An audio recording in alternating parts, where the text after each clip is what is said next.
Hey guys, welcome back to my channel. कैसे हैं आप सब। तो ये है कल का व्यू, क्योंकि मैंने ब्लॉगिंग कल शाम से स्टार्टिंग की थी। तो ये लगभग 5:30-6 बजे कुछ ऐसा ही टाइम था जो उसकी सनसेट हो रहा था। उस टाइम कुछ भी हो, लेकिन सन और मून एक साथ नहीं आ सकते हैं। मतलब आते हैं, लेकिन अगर आप उनको कैप्चर करने की कोशिश करो ना तो बिल्कुल नहीं हो सकते हैं। मैं कोशिश करके भी देख रही थी। और ये वाला जो व्यू है ना, इतना सुंदर लग रहा था उस टाइम। एक प्लेन जा रहा था और सनसेट भी होने वाला था। आप खुद देखो कि कितना अच्छा लग रहा था, बहुत ही अच्छा लग रहा था। तो ये मतलब पुराने साल का सनसेट हो गया है। तो अब तो न्यू ईयर आ रहा है कल, मतलब क्योंकि ये 30 डेट का व्यू है जो मैं कैप्चर कर रही हूँ, जो वीडियो बना रही थी। तो बहुत अच्छा लगा। चाहे शाम के टाइम सन एकदम से बहुत जल्दी जल्दी से डूबता है, मतलब जो सनसेट होता है बहुत जल्दी जल्दी से निकल जाता है नीचे। और ये है आज मॉर्निंग का ब्लॉग। यहाँ से स्टार्ट है सुबह का, मतलब 31 दिसंबर का, जो कि सुबह में पिज़्ज़ा बनाया था सबके लिए ब्रेकफास्ट में। बहुत ही यम्मी यम्मी बना था। तो जब छुट्टी होती है ना, मतलब जैसे सैटरडे संडे आता है, तो प्रांकी ही बता देती है कि क्या बनाना है, क्या ब्रेकफास्ट में, क्या लंच में, क्या डिनर में। वो उसी की चलती है, उसी की मर्जी चलती है। मतलब वैसे तो बोल देगी कि जो आपकी मर्जी वो बना लो, लेकिन जैसे सैटरडे और संडे पड़ता है ना, तो हमेशा वही बताती है कि आज मतलब सैटरडे में क्या बनाना है, संडे में क्या बनाना है। उसको बहुत मन करता है अलग अलग चीजें खाने का। और क्रियांश का भी तो ये है कि वो उसके लिए ना अभी कुछ भी चलता है, वो कुछ भी खाता है, कुछ भी पीता है अभी। लेकिन हाँ, कभी कभी बोल देता है कि छोले भटूरे, छोले भटूरे। या फिर जैसे बोलता है पिज्जा के लिए बोल देता है। तो जैसे कि आज सुबह मॉर्निंग में पिज्जा ही बनाया था, तो दोनों ने बहुत अच्छे से खाया था। तो मैं इसलिए बना भी लेती हूँ। और क्या है कि एंड इसको, क्रियांश को भी बहुत पसंद आता है और प्रांकी को तो है ही। मतलब ये जो चीजें होती है ना फास्ट फूड वाली, वो बच्चों को कुछ ज्यादा ही पसंद आती हैं। तो इसलिए मैं घर पे बना भी लेती हूँ, भले ही चाहे देर लगे। तो आज मतलब लगभग 12 तो बज ही गए थे। ब्रेकफास्ट ही नहीं खत्म हुआ था, क्योंकि इन चीजों को बनाने में एक तो जैसे सैटरडे संडे पड़ता है, तो थोड़ा सा उठने में लेट हो ही जाता है। क्योंकि वैसे तो क्रियांश अगर जल्दी उठ गया तो फिर सभी जल्दी उठ गए। और अगर मतलब वो सोता रहता है तो हम भी फिर लेटे रहते हैं थोड़ा सा कि चलो ठीक है, थोड़ी देर में उठ जाएंगे, फ्रांकी को भी स्कूल नहीं जाना है। तो फिर सारे काम लेट हो जाते हैं। तो इसलिए जो ब्रेकफास्ट था वो भी फिर थोड़ा लेट ही हुआ था। और अभी ये पिज्ज़ा बनाया, उसके बाद मैं बना रही हूँ जैसे कि न्यू ईयर है, तो सबसे पहले आप सभी को बहुत बहुत शुभकामनाएं, नए साल की शुभकामनाएं। Wish you a very very happy new year to all of you. और बहुत अच्छा सा न्यू ईयर आए, नया दिन, नई चीजें, नई मतलब अच्छा रहे बहुत अच्छा रहे सभी लोगों के लिए। न्यू ईयर डे स्टार्टिंग ही बहुत अच्छा जाए और लास्ट तक बहुत बहुत बहुत अच्छा रहे सभी के लिए। और फिर इसलिए सोचा कि चलो अब कैरेट का हलवा तो मैं नहीं बना रही हूँ, क्योंकि मन नहीं कर रहा अब। क्यों, मतलब टाइम तो लगता है खैर, लेकिन मैं फिर भी 2 बार बनाई चुकी हूँ। अभी 1-2 दिन पहले ही फिनिश हुआ है, खत्म हुआ है वो। तो फिर मन हट जाता है अगर एक ही चीज को बार बार खाते रहो। तो इसलिए सोचा कि चलो तिल वाले लड्डू बना लेते हैं। तो सबसे पहले मैंने फिर तिल के लड्डू बनाए, उसके बाद देखते हैं कि खाना पीना क्या बनेगा और अब न्यू ईयर है तो कुछ तो स्पेशल बने है। तो मैं यहाँ गाजर का हलवा का पहले मैंने सोचा था, लेकिन फिर मैंने सोचा नहीं, वो 2 बार मैं बना चुकी हूँ। तो अब मैंने सोचा चलो तिल के लड्डू बनाते हैं। तो ये मैं वाइट वाले जो तिल होते हैं ना, वो लेके आई थी मार्केट से फिर सोचा चलो अभी ब्रेकफास्ट वगैरह सब कुछ हो चुका है, तो कुछ मीठा बना लिया जाए। तो पहले क्या करना है कि तिल को ना बिना तेल बिना घी कुछ नहीं, बस सूखे सूखे इसी तरह से रोस्ट कर लेना अच्छा है। और ये जब भूनने लगते हैं ना, तो मतलब ये चटकने लगते हैं। तो वही एक सोचो कि वो पहचान है कि हाँ वो भुन चुके हैं, अच्छे से भुन चुके हैं। क्योंकि भुन अगर आप वैसे नहीं बनाओगे ना, बिना भुने बनाओगे, तो उसमें हल्की सी स्मेल नहीं, मतलब थोड़ा कच्चापन सा लगता है, तो इसलिए वो ज़्यादा अच्छा टेस्ट नहीं देते हैं। तो भुनने के बाद ही जो लड्डू बनाते हैं वो भुनने के बाद ही ज़्यादा अच्छा टेस्ट आता है। तो यहाँ ये भुन चुके हैं, इतनी देर में ये ठंडे होंगे, और क्योंकि ठंडा करने के बाद इनको एक दो बार ग्राइंड कर लेना, मतलब पीस लेना है। तो मैं फिर जब तक ये ठंडे होते हैं तब तक मैं जो खोया है, मावा है, उसको थोड़ा सा रोस्ट कर लेती हूँ, मतलब थोड़ा सा गर्म कर लेती हूँ, क्योंकि फ्रीज़र में ला के रख देते तो वो एकदम से जम गया था। तो उसको थोड़ा सा गर्म कर रही थी, मतलब भून रही थी थोड़ा सा, क्योंकि वो कच्चा कच्चा सा रहता है ना जब मार्केट से लेके आते हैं, तो थोड़ा सा उसमें रेड जैसा होता है ना, वो ज़्यादा अच्छा लगता है। तो मैं यहाँ थोड़ा सा इसको जो मावा है उसको भून रही थी। तो जब तक भूनता है वो तब तक जो तिल है वो ठंडे भी हो जाएंगे, और फिर मैं तब उनको पीस भी पाऊँगी। तो मैं बहुत ज़्यादा क्वांटिटी में नहीं बना रही हूँ, क्योंकि बहुत ज़्यादा क्वांटिटी में बनाती हूँ तो फिर वो बहुत लंबा टाइम चलते हैं ना, तो मन भर जाता है फिर खाते खाते। तो इसलिए मैं मतलब बहुत ज़्यादा नहीं, बस 1 वीक चल रहा है बहुत है, इतना ही है, मतलब 6-7 दिन चल रहा है, इतना ही बनाती हूँ। तो यहाँ मैंने ये भी पीस लिया है, तिल भी पीस लिया है, और ये पूरा है जो पिसी हुई शुगर होती है, रिफाइंड शुगर होती है पतंजलि का। ये मैं 1 kg लेके आई थी, 70 रुपीज़ का था मिला था मुझको।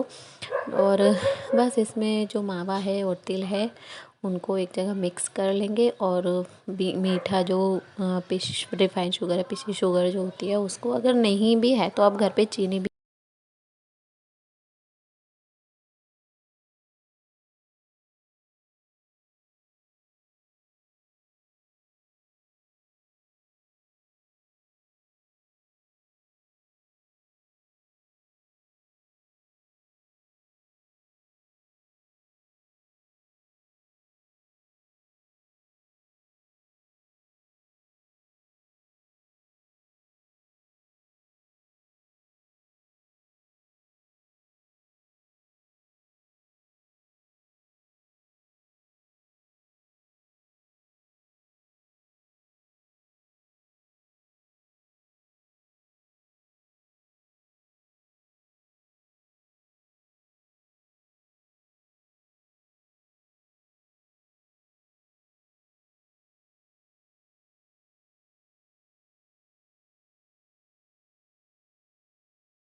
तो अभी मैं बना चुकी हूँ, यहाँ पे लड्डू भी कंप्लीट हो गए हैं, और खाने का सीन नहीं है क्योंकि किसी को भी भूख नहीं लगी, और इनफैक्ट लगी भी है तो थोड़ी बहुत ना, जैसे कुछ खा लेंगे पी लेंगे इसलिए तो किसी को मतलब फिलहाल भूख नहीं लगी है, 1-1:30 बजे तक भी किसी को भूख नहीं लग रही है।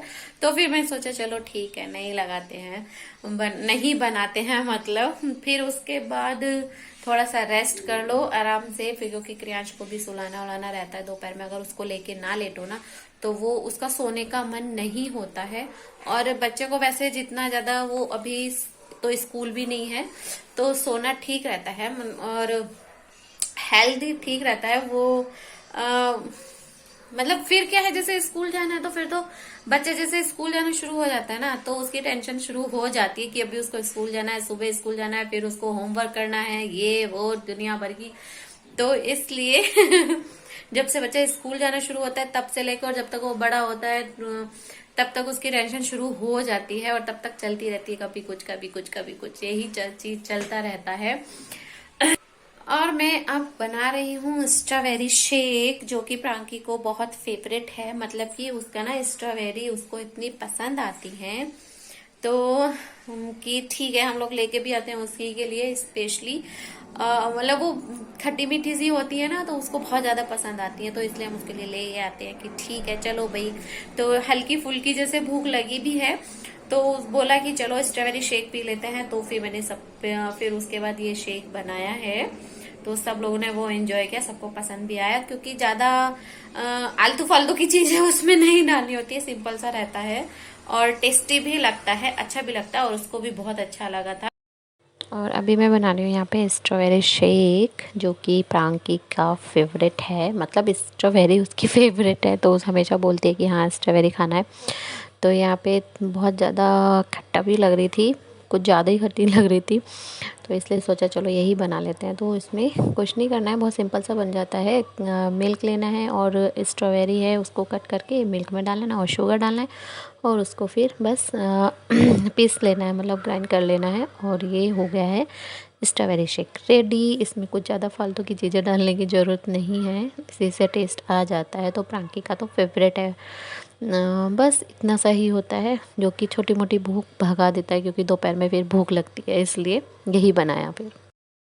और अब मैं बना रही हूँ यहाँ पर कैरेट का जो खीर है, क्योंकि कैरेट का मैं मतलब गाजर का हलवा नहीं बना रही हूँ, तो इसलिए कैरेट की खीर बना रही हूँ। तो मैंने इससे बारीक जो कद्दूकस होता है उससे कद्दूकस की थी, 3-4 की थी, तो वो इनफ रहता है बहुत रहता है। तो और यहाँ पे मैंने मिल्क गर्म करने के लिए रख दिया, मतलब पकाने के लिए रख दिया। और एक सबसे बड़ी दिक्कत होती है कि दूध अगर तुम गर्म कर रहे हो ना, तो अगर आपकी आँख बस जाती है ना, तुरंत बाहर निकल जाता है, जो कि अभी एक बार हो चुका है। फिर दोबारा से मुझे साफ़ करना पड़ा, पूरी स्लैब साफ़ की, उसके बाद फिर से बनाने रखा। तो यहाँ पे बन रही है। इसको बनने में भी मतलब दूध को गाढ़ा करने में लगभग आधा पौन घंटा तो लग ही जाता है।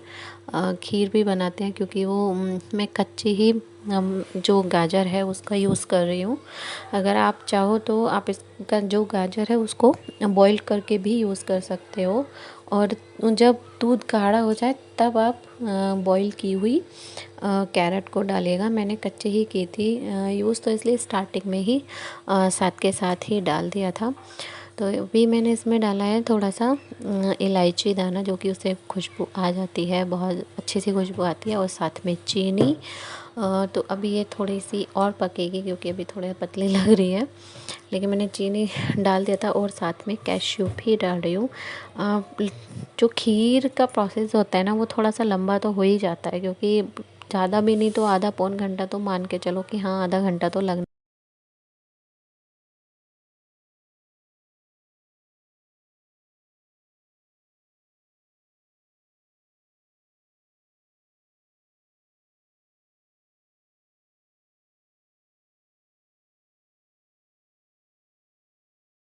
चलो तो भाई फिर जब खाने का सीन नहीं है तो फिर सोचा कि चलो कैरेट की मैं खीर ही बना लेती हूँ, क्योंकि न्यू ईयर है तो कुछ तो स्पेशल हो ही जाए। तो हलवा नया, तो फिर खीर ही बना लेते हैं। वही मैंने फिर बनाया उसके लिए, सबके लिए मतलब। लेकिन मुझे लगता है कि जैसे शायद प्रांकी को थोड़ी सी कम पसंद आई है। अब क्यों आई है ये मुझे नहीं पता, क्योंकि उसने थोड़ी सी ही खाई। तो हो जाता है कि हर चीज बच्चों को पसंद नहीं आए, लेकिन हम लोगों को ठीक लगी और को ठीक लगी है। लेकिन हो जाता है, बच्चे का मूड है, उसको कैरेट का हलवा बहुत पसंद है, लेकिन उसको खीर नहीं पसंद आई। क्योंकि जरूरी नहीं है कि हर चीज हर बच्चे को पसंद आ जाए या सबको पसंद आ जाए। बहुत सारी चीजें ऐसी होती है कि जो नहीं पसंद आती है या हमारा मन नहीं कर रहा है खाने का, तो इसलिए उसने थोड़ी सी ही खाई। बाकी की हम लोगों को तो खैर ठीक ही लगी है, उसको नहीं पसंद आई कोई बात नहीं, चलो तुम तिल के लड्डू खा लेना या कुछ और खा लेना, ठीक है। और फिर चलिए, यही है मेरा आज का जो ब्लॉग है, रूटीन है। और एक बार फिर से अगेन है wish you very very very happy new year to all. और बहुत अच्छा जाए आप लोगों का न्यू ईयर, और विश करना हमारा भी अच्छा हो। और फिर मिलते हैं अब नए साल में, क्योंकि अब आज का तो ये पुराना साल हो गया, कल को मिलते हैं तो एक साल के बाद मतलब साल चेंज हो जाएगा। एक रात की तो बात है, बस कल को चेंज है। तो तब तक के लिए बाय, फिर मिलते हैं। कल का डे कैसा जाता है देखते हैं, और तब तक के लिए चलिए बाय, फिर मिलते हैं।